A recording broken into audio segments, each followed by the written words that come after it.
Everyone, आज आम संबलर बाकी रेस्टा पढ़ा। समस्त प्राकृतिक संबल को भरण दृष्टि साधारणतः नवीकरण योग्य और नवीकरण अयोग्य एहीपरि दुई भाग में विभक्त कर। नवीकरण योग्य संबल गुड़िक शीघ्र भरणा होता है। एगुड़िकर व्यवहार सत्य पुनर्बार पूरण होता है। ए प्रकार संबल मध्यरु केतेक असरंती एवं मनुष्यर कार्यकलाप द्वारा प्रभावित हुअंती नहीं। सौर और पवन शक्ति यार गोटे उदाहरण। तेबे जल, मृत्तिका तथा जंगल भली संबल गुड़िकर दुरुपयोग फल एगुड़िकर परिमाणर आउ भंडार कौन ह्रास पाई थे। जल एक असरंती नवीकरण योग्य संबल बोली जना पड़े। मात्र पृथ्वीर विभिन्न प्रांत रे जल स्वल्पता तथा जल उत्स सुखीजा एक मुख्य समस्या होईछि। नवीकरण अयोग्य संबल गुड़िकर भंडार सीमित व्यवहार जोगु संबलर परिमाण ह्रास पाइले बा सरीगले पुनर्बार भरणा हब नहीं। तापाई हजार हजार वर्ष लागिजिब। मनुष्यर जीवन काल तुलन में भरणा समय बेस अधिक होइथिबारु एगुड़िकु नवीकरण अयोग्य संबल बोली कुहा जाए। नवीकरण अयोग्य संबल कौन ना जो संबल गुड़िकु परिमाण ह्रास पाए आउ तार भरण पोषण भरण जो हवा पाई बहुत वर्ष धरी लगी जाए। वर्ष लगी जाए। मनुष्यर जीवन काल तुलन में भरणा समय बेस अधिक होइथिबारु एगुड़िकु कौन नवीकरण अयोग्य संबल बोली कुहा जाए।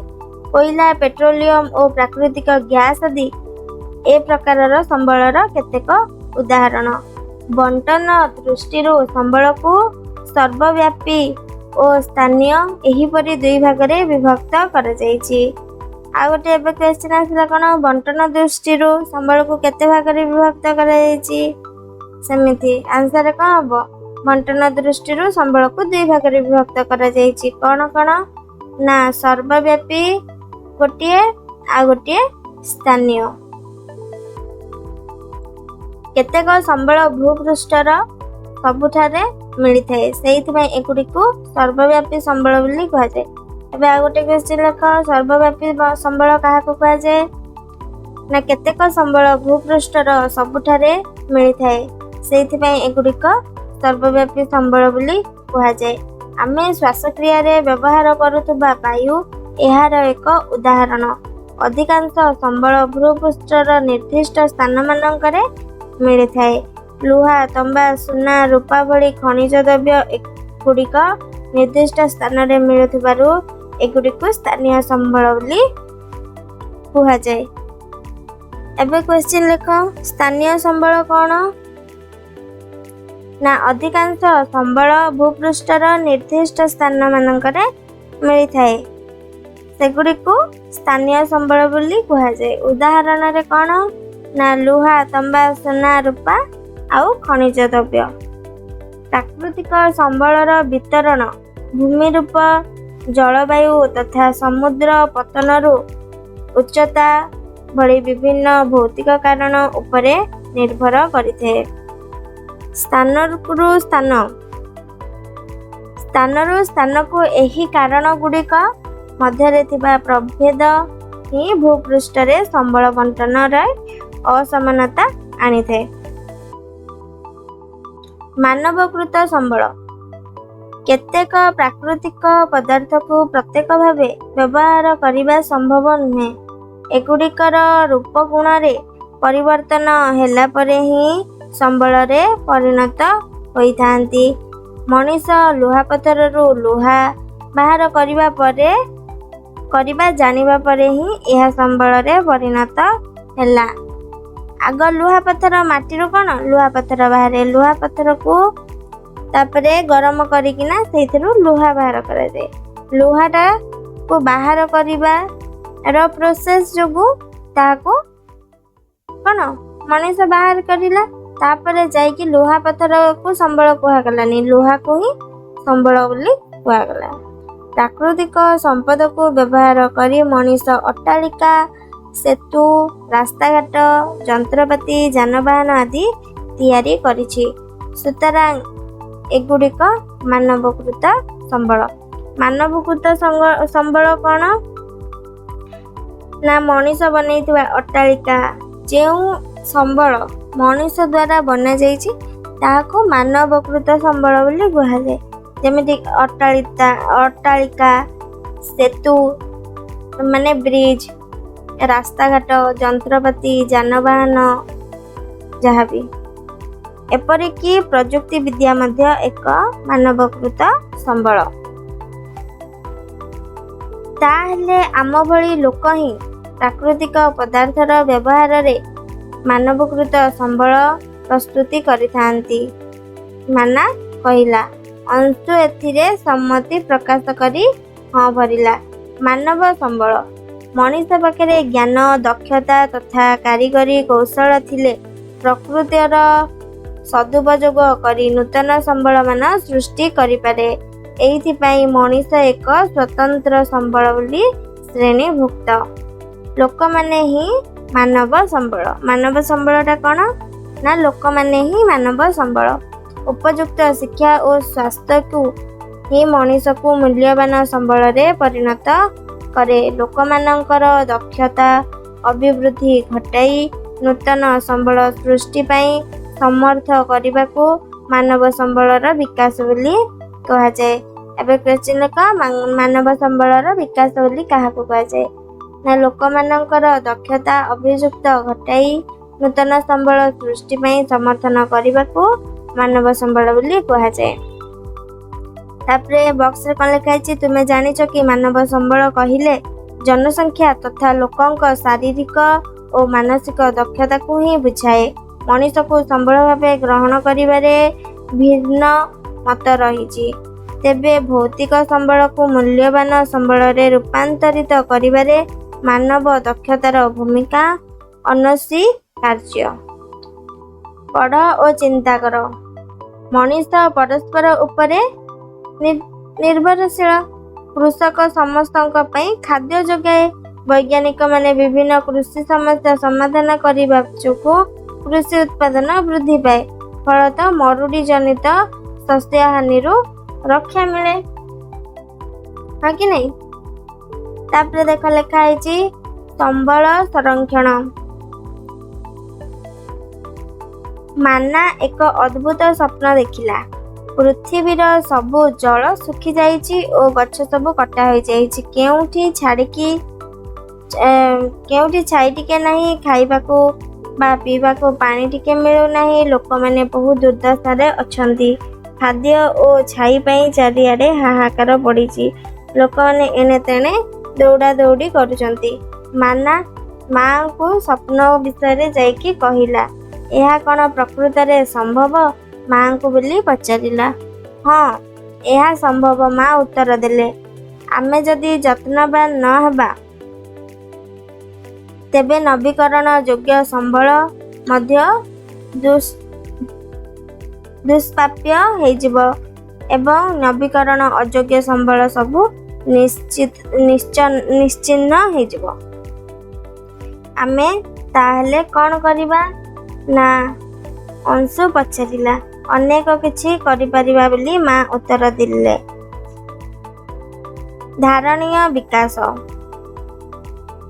ସମ୍ବଳର ଉପଯୁକ୍ତ ବ୍ୟବହାର ଦ୍ୱାରା ବର୍ତ୍ତମାନର ଆବଶ୍ୟକତା ପୂରଣ ସହ ପିଢ଼ି ପରେ ପିଢ଼ି ଭବିଷ୍ୟତ ବଂଶଧରଙ୍କ ପାଇଁ ସମ୍ବଳର ଅଭାବ ନ ରହିବା ପ୍ରତି ଯତ୍ନବାନ ହେବାକୁ ଧାରଣୀୟ ବିକାଶ ବୋଲି କୁହାଯାଏ।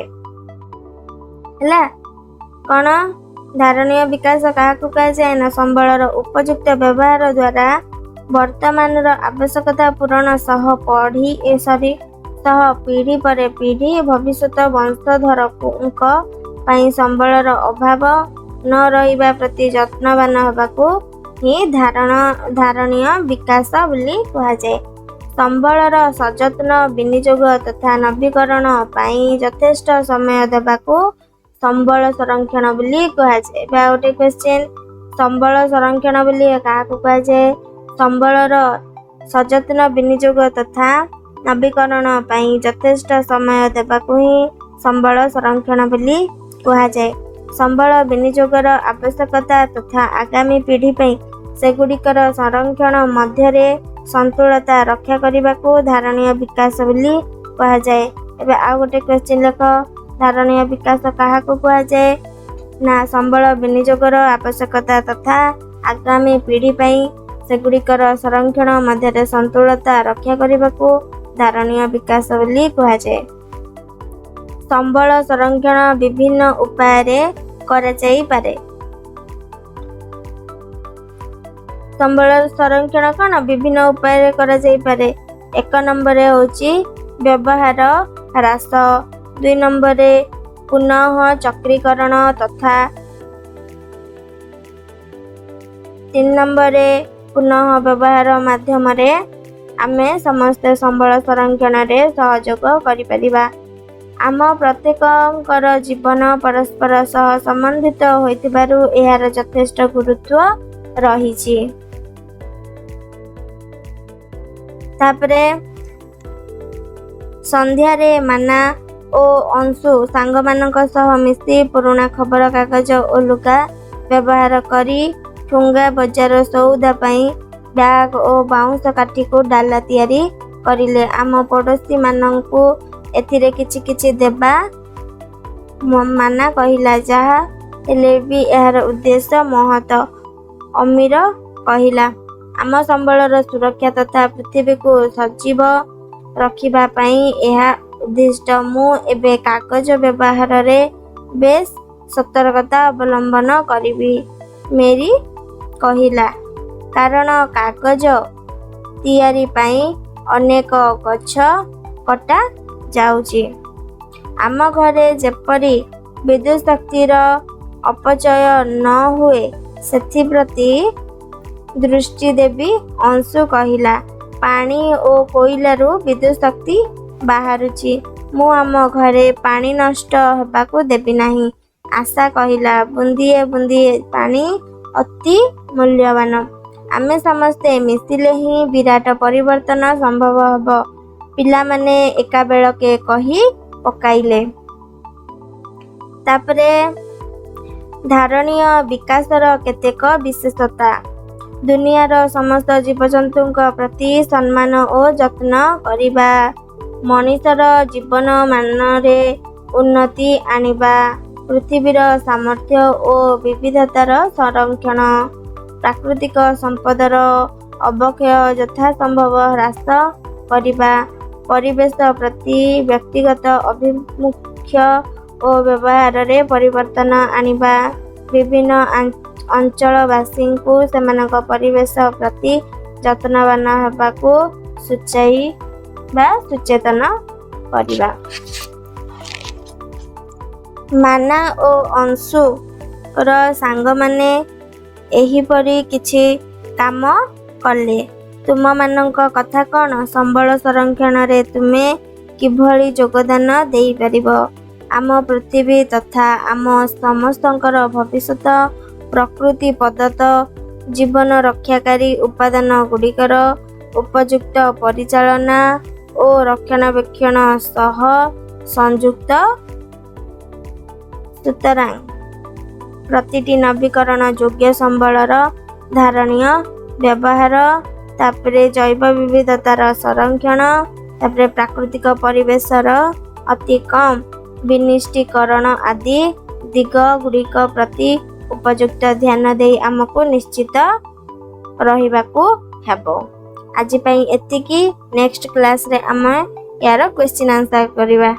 ଠିକ୍ ଅଛି? Thank you.